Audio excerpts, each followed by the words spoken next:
This video will demonstrate how to configure ConsumerConnect using the Application Settings definition. Application Settings definition can be found under Avatar PM, ConsumerConnect, ConsumerConnect System Maintenance, Application Settings definition.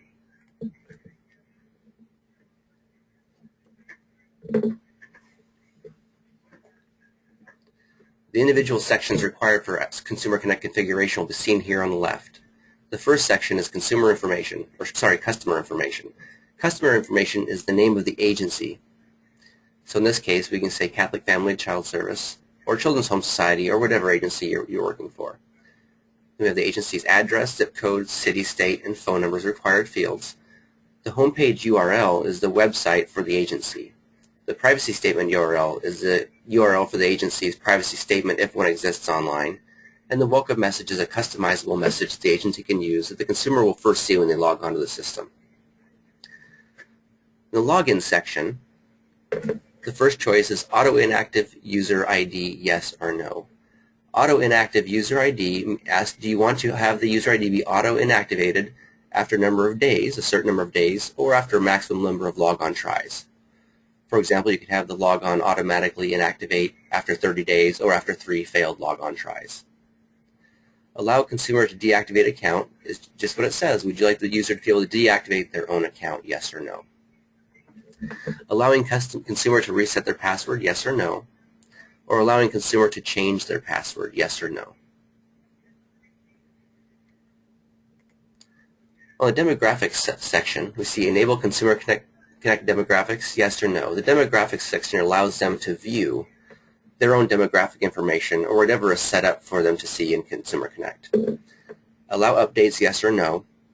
The Washington State Consortium has decided to say no to allowing updates. If you did allow updates, consumers would be able to send updates for demographic information such as telephone number, address, etc. Under the appointments section, we see enable ConsumerConnect appointment management, yes or no. The consortium has decided to choose yes. This allows consumers to see appointments as well as view existing appointments or even request cancellations of appointments. The email address to receive cancel appointment request is the email address to whom that request will be sent from the portal. So whoever you decide as an agency to have received these requests for appointment cancellations, their email address will be placed here. If there's multiple email addresses, you can put in multiples separated by a comma. Enable appointment reminders, yes or no. If you choose yes, you'll be asked to select the number of days prior to appointment to send the reminder, and we'll choose 3 days. And you can choose your customizable appointment reminder text.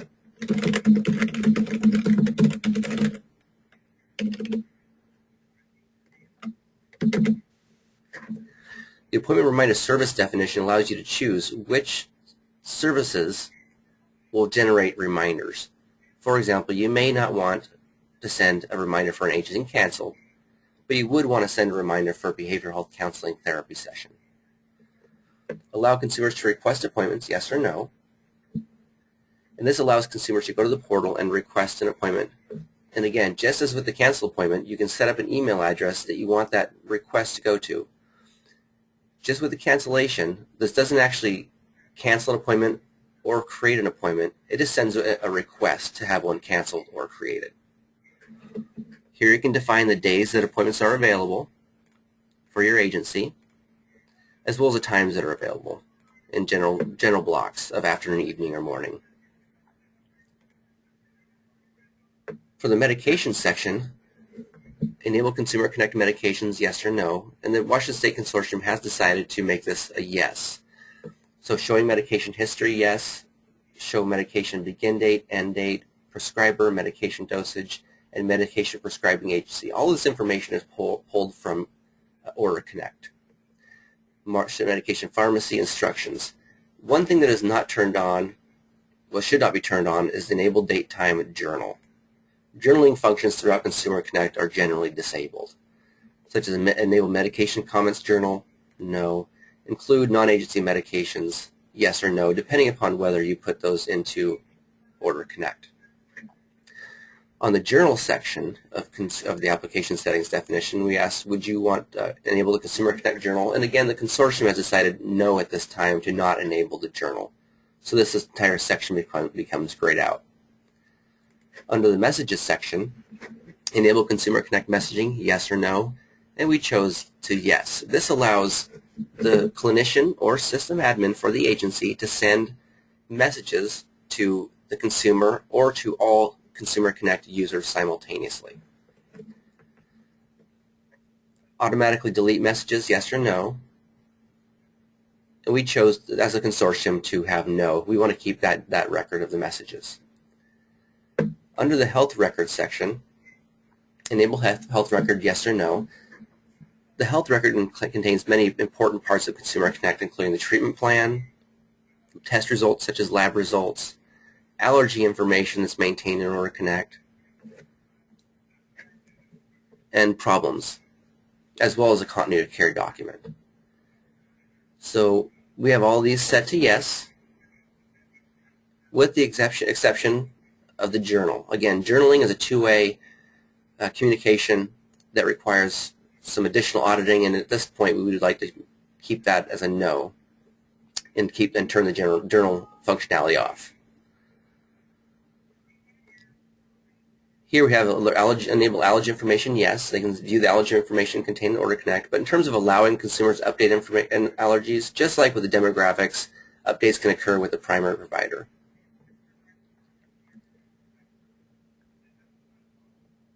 Here we have the test results, show test date results, reference range, yes. These are all set to yes, so they can see all the information about their labs. Show problem severity, yes, as well as their continuity of care document is yes. This allows them to view and print their continuity of care document. Under the resource section, we say enable ConsumerConnect resources, and this is set to yes also.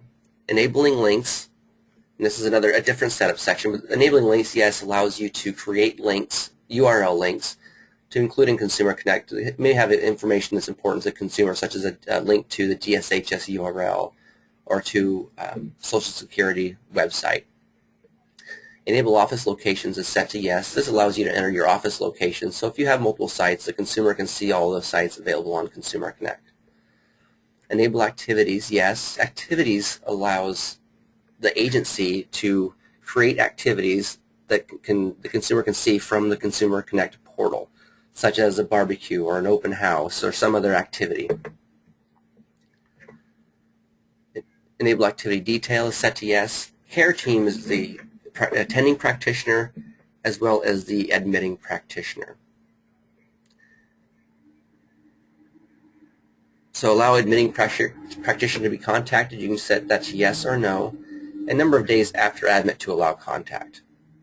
Say you want to set that to 30 days. Allow attending practitioner to be contacted. Yes. And allow caseload practitioners to be contacted. So that's an agency level decision of who you want to have contacted.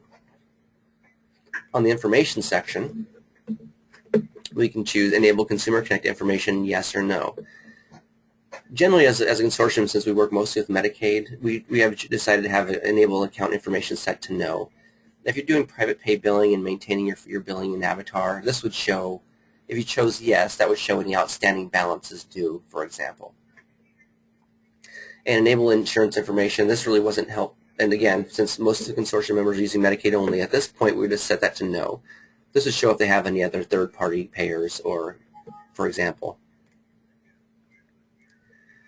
And those are all the sections required to complete ConsumerConnect setup using the application settings definition. The Washington State Consortium does have a guide of how each setting is supposed to be set up so that it is the same across the entire consortium. So while I will not be presenting on those exact settings at this time, this is a good overview on how you complete ConsumerConnect setup using the application settings definition.